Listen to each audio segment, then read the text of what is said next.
नमस्कार दोस्तों अभी आचार्य प्रशांत जी की एक किताब आई हुई है जिसका शीर्षक है मुक्ति। मोक्ष मुक्ति आप ये सब सुने हुए होंगे। मोक्ष मुक्ति निर्माण इनलाइटमेंट ये हजारों साल पुराना शब्द है। ये कृष्ण के जमाने का शब्द है मोक्ष और मुक्ति। तो गौतम बुद्ध, श्री कृष्ण, महावीर, उसके बाद बीच में शंकराचार्य, उसके बाद रजनीश, कृष्णमूर्ति, इस तरह से विवेकानंद, कई सैकड़ों लोग हमारे देश में पैदा हुए हैं जिन्होंने मोक्ष मुक्ति निर्माण इनलाइटमेंट इन सब चीज़ों की बात की है। वही सब बातें आचार्य प्रशांत कर रहे हैं। उनकी किताब जो आई हुई है उस किताब में इनका कुछ शुरुआत जो लिखा हुआ है वो कुछ इस तरह से उनका शुरुआत होता है कि मानव मन में अगर कोई सबसे आकर्षक शब्द रहा है तो वह है मुक्ति। अब मुझे इस पहले सेंटेंस पर ही, पहले वाक्य पर ही थोड़ा सा क्वेश्चन हो जाता है कि सचमुच क्या सच है कि मानव मन में अगर कोई सबसे आकर्षक शब्द है रहा है तो वह है मुक्ति, मोक्ष और मुक्ति है क्या सचमुच? यहीं पे मैं क्वेश्चन सोचता हूँ आचार्य प्रशांत से पूछना। चाहे आपसे भी, आप वीडियो देख रहे हैं तो आप अपने मन में पूछिए कि क्या सचमुच हमारे मन में जो सबसे आकर्षक, सबसे ब्यूटीफुल, सबसे प्रिय जो शब्द है क्या सचमुच वो मुक्ति है? मैं तो ऐसा नहीं समझता हूँ। मुझे तो ऐसा लगता है कि हमारे मन में सबसे जो आकर्षक शब्द है, सबसे जो प्यारा शब्द है, जिसको हम सबसे ज़्यादा चाहते हैं, वो शब्द है पैसा, वो शब्द है मनी। Money is Honey. कभी मन नहीं भरता है पैसे से। तो मैं तो समझता हूँ और आप भी इस चीज़ को स्वीकार करेंगे कि यार सबसे ज़्यादा आकर्षक शब्द तो हमको पैसा लगता है। ये मुक्ति की बातें किसको मतलब है मुक्ति से? फिर उसके बाद लिखते हैं प्रतिपल हम स्वयं को किसी न किसी बंधन में पाते हैं। कौन से बंधन में? वही पैसे वाला बंधन। पैसा, प्रेम, प्रेम के नाम पे सेक्स, जिसके बारे में आचार्य प्रशांत बहुत सा भाषण देते हैं कि ये सही नहीं है, ये है, वो गलत है। बंधन में पाते हैं और वहीं से हमारी मुक्ति की तलाश शुरू होती है। अब दोस्तों देखो, मैं जो ऐसे तो आचार्य प्रशांत भी बोलते हैं कि वो फैक्ट्स बात करते हैं, ग्राउंड रियलिटी की बात करते हैं। तो ग्राउंड रियलिटी पर ही उतर कर थोड़ा सा बात करते हैं हम लोग कि मुक्ति किसकी तलाश है, कौन मुक्ति के पीछे है। 3 तरह के लोग होते हैं, मोटा मोटी बांट लेते हैं। एक होता है पुअर क्लास, गरीब। दूसरा है मिडिल क्लास, मध्यम वर्ग, ठीक है। और तीसरा है रिच क्लास। किसको मुक्ति चाहिए? थोड़ा विचार कीजिए। आप भी, आचार्य प्रशांत भी सामने में रहते तो उनसे भी मैं कहता कि किसको मुक्ति चाहिए भाई? क्या गरीब को चाहिए? बिल्कुल भी नहीं। गरीब को क्या चाहिए? भोजन, कपड़ा, मकान, जो बेसिक रिक्वायरमेंट है। अपने बच्चे के लिए थोड़ा सा शिक्षा, आंगनवाड़ी में पढ़ने जाता है, वहाँ प्लेट लेके चला जाता है, खाने पीने के लिए वहाँ मिल जाता है। गरीब को भी अच्छा नहीं लगता है यार कि अपने मैं बच्चे को नहीं खिला पा रहा हूँ और वहाँ जाके अपने बच्चे को भेजता हूँ कि जाके वहाँ थोड़ा सा खिचड़ी खा के आ जाओ, दाल चावल रोटी जो कुछ भी मिलता है खा के आ जाओ, पढ़ो या मत पढ़ो लेकिन अपना पेट तो जाके वहाँ स्कूल में भर लो। तो गरीब को क्या चाहिए? भोजन, कपड़ा, मकान, स्वास्थ्य, शिक्षा। अंडरस्टूड है। गरीब की जनसंख्या कितनी है?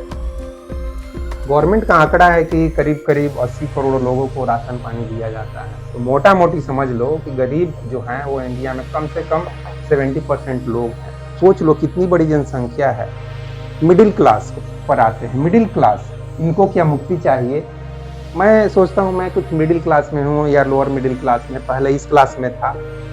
नौकरी लगने के बाद धीरे धीरे इस क्लास में आगे की तरफ बढ़ रहा हूँ और हो सकता है आगे चलकर बेटा कुछ बहुत बड़ा पैकेज पकड़े तो मैं शायद इस क्लास में जंप कर जाऊँ। यहाँ स्टार्ट यहाँ से है, अब यहाँ पे पहुँच गया हूँ और धीरे धीरे हो सकता है क्योंकि आईटी में पढ़ रहा है तो हो सकता है उसी के बदौलत मैं भी थोड़ा सा अमीर बन जाऊँगा। एनीवे, बात हो रही है मुक्ति पे ही फोकस करेंगे। तो मिडिल क्लास, इसको क्या चाहिए? मैं अपने अगल बगल में अपने दोस्तों को देखता हूँ कि उनको क्या चाहिए।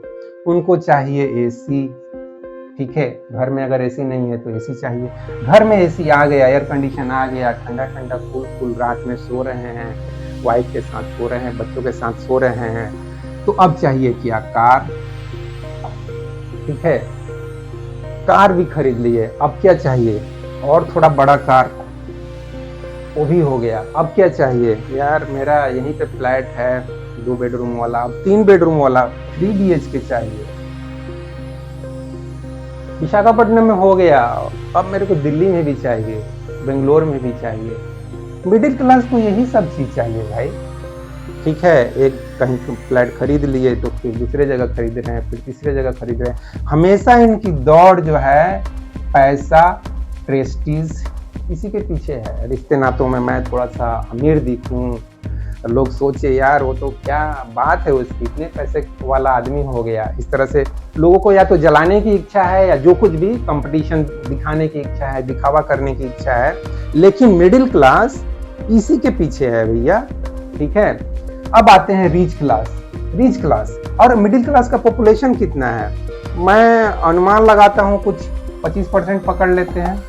ये कुछ 70% पकड़ा था, ये 25% पकड़ लेते हैं और इनको 5% पकड़ लेते हैं। थोड़ा बहुत प्लस माइनस होगा, ये थोड़ा सा हो सकता है प्लस माइनस कुछ 75 तक चला जाए, ये हो सकता है, और थोड़ा सा कम हो जाए, ये थोड़ा सा और हो सकता है, कम ही होगा 5%। क्योंकि मैं रिच क्लास बोले तो उन लोगों को सोच रहा हूँ जो जिनकी ये सब रिक्वायरमेंट पूरा हो चुकी है। वो रिच क्लास मतलब वो एसी नहीं चाहिए उनको कार भी नहीं चाहिए, कार भी उनके पास बहुत है। उनके पास हर एक जो मेन सिटी है, दिल्ली, मुंबई, बम्बई, कलकत्ता, हर एक जगह उनके पास फ्लैट है। फ्लैट की कोई कमी नहीं है, हर एक दिन वो 5 स्टार होटल में भी खाना खा रहे हैं। तो रिच क्लास में मैं वैसे लोगों को सोच रहा हूँ। तो इनको क्या चाहिए, इनको चाहिए भैया पैसा पैसा पैसा। ठीक है, दुनिया के टॉप 10 जो रिचेस्ट लोग हैं उसमें इनको अपना नाम चाहिए, लाइक अंडानी, अंबानी। जैसे कि अंबानी साहब वर्ल्ड में शायद तीसरे रैंक पे पहुंचने वाले थे, फिर कुछ गड़बड़ हो गया, हिडेनबर्ग का रिपोर्ट ने कुछ गड़बड़ कर दिया, वो 25वें रैंक तक चले गए। अब आज के समय में वो किस रैंक पे है मुझे मालूम नहीं है। तो किसको चाहिए मुक्ति, कौन है प्रतिपल जो मुक्ति की तलाश में है, कौन है प्रतिपल जो आचार्य प्रशांत बोल रहे हैं कि हरेक प्रतिपल, हरेक पल आदमी मुक्ति की तलाश में है। कौन है, मेरा क्वेश्चन है, बहुत बड़ा क्वेश्चन है। कौन है जो मुक्ति की तलाश में है, गरीब, अमीर, मिडिल क्लास, कौन है? कोई भी तो नहीं। फिर भी मैं मान लेता हूं कि, और देखो ग्राउंड रियलिटी भी यही है कि इसमें से मुक्ति अगर मिलेगी भी तो किसको मिलेगी, या गरीब क्लास को मिलेगी। मान लो आत्मा जैसी चीज होती है, कुछ समय के लिए हम लोग मान लेते हैं कि आत्मा जैसी कोई चीज होती है। भगवान कृष्ण ने जो हजारों साल पहले बोला है कि आत्मा होती है, आत्मा अनश्वर होती है, आत्मा अमर होती है, आत्मा को कोई आग काट नहीं सकती, जो कुछ भी गीता में जो कुछ भी उन्होंने बताया उसको कुछ समय के लिए हम सच मान लेते हैं। तो ये गरीब की आत्मा मरने के बाद क्या चाहेगी, उसके दिमाग में तो यही चाहत रहेगी कि काश भगवान मेरे को इस बार तो मौका दे दे, मुझे भी तो लिफ्ट करा दे। वो पुराना एक गाना आया था ना अदनान सामी जी का, तो मुझे भी तो लिफ्ट करा दे। तो ये भी बेचारा लिफ्ट पकड़कर यहाँ पर आना चाह रहा है कि मुझे भी तो घर में एसी लगा दे, मुझे भी तो कार दिला दे, मुझे भी तो 3 BHK का रूम दिला दे, मुंबई में, दिल्ली में, मुझे भी तो दिला दे। और मान लो कि भगवान ने दिला भी दिया, वो इस जगह पर आ भी गया, मिडिल क्लास से यहाँ पे भगवान ने, परमात्मा ने, अस्तित्व ने, जो कुछ भी, मान लो उसको मौका दे दिया कि चल भैया जा, मैं तेरे से खुश हो गया, मिडिल क्लास में चला। मिडिल क्लास में आके क्या वो संतुष्ट हो जाएगा? नहीं होगा। तो फिर क्या होगा? फिर वो चाहेगा कि यार यहाँ पे मेरे को पहुंचा दे, मुझे भी अंडानी अंबानी के जैसा थोड़ा लिफ्ट करा दे और ऊपर लेके जा, मुझे भी नंबर 1 बना दे। इंडिया से अभी तक कोई भी वर्ल्ड का रिचेस्ट आदमी नहीं बना है, तो मुझे भी इंडिया का नंबर 1 रिचेस्ट आदमी बना दे भैया, मेरे को वहाँ नाम करा दे। और अगर नाम मान लो कि किसी तरह से हो भी जाता है तो क्या वो संतुष्ट हो जाता? नहीं, और भी बहुत सारा चीज बनने के लिए है, लाइक प्राइम मिनिस्टर बनने के लिए चीजें हैं, प्रेसिडेंट बनने के लिए चीजें हैं, इंडिया का बन गए तो चाइना का बनने की इच्छा। तो फिर भी मैं मान के चलता हूँ कि अगर एक आदमी के पास बहुत ज्यादा चीजें हो गई तो वो हो सकता है अब मुक्ति चाहे, हो सकता है, कोई गारंटी तो नहीं है कि रिच क्लास के लोग मुक्ति चाहें। फिर भी मान लेता हूं कि 100 में एक आदमी हो सकता है गौतम बुद्ध के जैसा थोड़ा सा कभी सटिया जाए, कि मुझे मुक्ति चाहिए भाई, मैं बहुत ही दुनिया में दुख है। गौतम बुद्ध को मैं समझता हूँ कि दुनिया में के सबसे दुखी इंसान शायद गौतम बुद्ध थे। तभी उनका जो कॉन्सेप्ट, उनके जो सिद्धांत शुरू होते हैं दुख से ही शुरू होते हैं कि जीवन में दुख है, संसार में दुख है, दुख का एक कारण है, कारण का एक निवारण है, उस निवारण के लिए एक मार्ग है। तो गौतम बुद्ध के जैसा हो सकता है कि कोई एक व्यक्ति हो जाए, तो वो व्यक्ति कहाँ होगा? निश्चित रूप से यहाँ होगा, रिच क्लास में, अमीर क्लास में। तो मैं ऐसा समझता हूँ कि ये जो 5% लोग हैं, यही अगर धीरे धीरे मुक्ति के बारे में इच्छा करें, मुक्त होने के बारे में सोचे कि यार मेरे पास खाने पीने की तो छोड़ो, मैं दिनों भर खाऊं फिर भी पैसे खत्म नहीं होने वाले हैं, मैं दिनों भर एसी में सोऊं फिर भी कुछ नहीं, बिजली बिल कितना भी आए मुझे कोई फर्क नहीं पड़ता है, मेरे पास तो अरबों रुपये हैं। तो यही क्लास है जो मुक्त हो सकता है।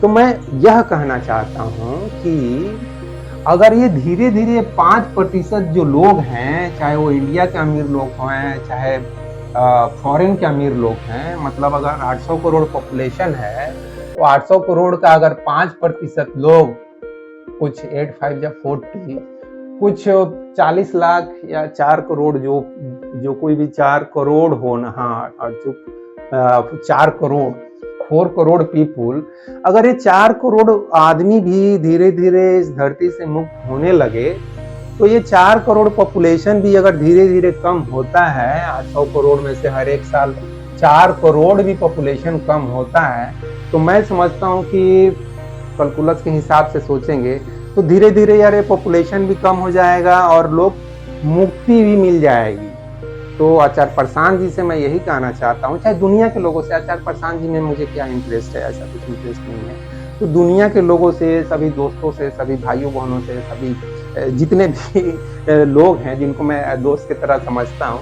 तो उन सभी से कहना यही चाहता हूँ कि दोस्त, आपको अगर मुक्ति चाहिए तो आप इस कैटेगरी में पहले पहुंचना पड़ेगा, गौतम बुद्ध वाला कैटेगरी। गौतम बुद्ध पहले राजा के बेटे थे, राजकुमार के, तो पहले आप इस कैटेगरी में पहुंचो, ये 5% जो अमीर लोग हैं इस कैटेगरी में पहुंचो, और फिर गौतम बुद्ध के जैसा सोचो कि यार मैं अब मुक्त होना चाहता हूँ, यार मैं बहुत खा पी लिया, भोजन कपड़ा मकान की मुझे कोई ज़रूरत नहीं है, ये एसी कार बंगला ये सब की मुझे कोई ज़रूरत नहीं है, अब मेरे पास अब करोड़ों रुपये हैं, अरबों रुपये हैं, मैं दुनिया का टॉप रिचेस्ट पीपुल में आने लगा हूँ, टॉप 100 या टॉप 1000 में पहुँच चुका हूँ। क्या है यार, पैसे का कोई अब ज़रूरत नहीं है यार, पैसे मेरे पास तो ये पलंग पे फेंके हुए हैं, ड्रम में रखे हुए हैं, बैंक में करोड़ों रुपये सड़ रहे हैं, अब मुझे पैसे की जरूरत नहीं है। तो उस स्थिति में जो ये 5% जो लोग हैं ना, ये 5% लोग भी चाहने लगे अपनी आत्मा से, अपने सेल्फ से, अपने अंदर में थोड़ा सोचने लगे कि मुझे अब मुक्ति चाहिए, तो यह भी बहुत अच्छी बात होगी, बहुत ही पॉजिटिव साइन होगा पूरी ह्यूमैनिटी के लिए, पूरी मानवता के लिए। तो चूंकि आचार्य प्रशांत बहुत ज्यादा मुक्ति मोक्ष की बात करते हैं और हमारा धर्म दर्शन अध्यात्म 2-3 हजार सालों से लोगों को मुक्ति का ज्ञान दे रहा है, तो मुझे भी लगा कि मैं भी थोड़ा सा इन सब चीज़ों के बारे में जो कुछ भी सोचता हूँ थोड़ा सा एक वीडियो के थ्रू बोल दूँ। तो इस वीडियो के बारे में या जो कुछ भी मैंने बोला मुक्ति के बारे में, गरीब के बारे में, मिडिल क्लास, रिच क्लास, अगर मैं कुछ गलत बोला हूँ तो मैं एक दोस्त हूँ यार, मुझे आप कमेंट बॉक्स में बता सकते हो कि तुम्हारी ये बात मुझे कुछ पसंद नहीं आई, इस बात में थोड़ा सा करेक्शन करो, तो मैं करेक्शन करने के लिए तैयार हूँ। तो आप इस वीडियो के बारे में, मेरे विचारों के बारे में क्या सोचते हो, किस किस पॉइंट पे मैं गलत लगता हूँ, मैं अपने को सुधार करने के लिए तैयार हूँ। मैं कोई आचार्य नहीं हूँ, मैं कोई भगवान नहीं हूँ, मैं कोई रजनीश या ओशो नहीं हूँ या कृष्णमूर्ति नहीं हूँ, मैं कोई फेमस पर्सनालिटी नहीं हूँ। तो मुझे जहाँ कहीं भी आप गलत पाते हो इस वीडियो में जो कुछ भी मैं बोला हूँ, आप मुझे कमेंट बॉक्स में लिख सकते हो कि इस पॉइंट में आपकी ये गलती है, इस चीज़ को आप सुधारो। तो इस वीडियो में बस इतना ही दोस्तों। जय हिंद, जय भारत और जय विष्णु, जय भगवान। Thank you very much friends.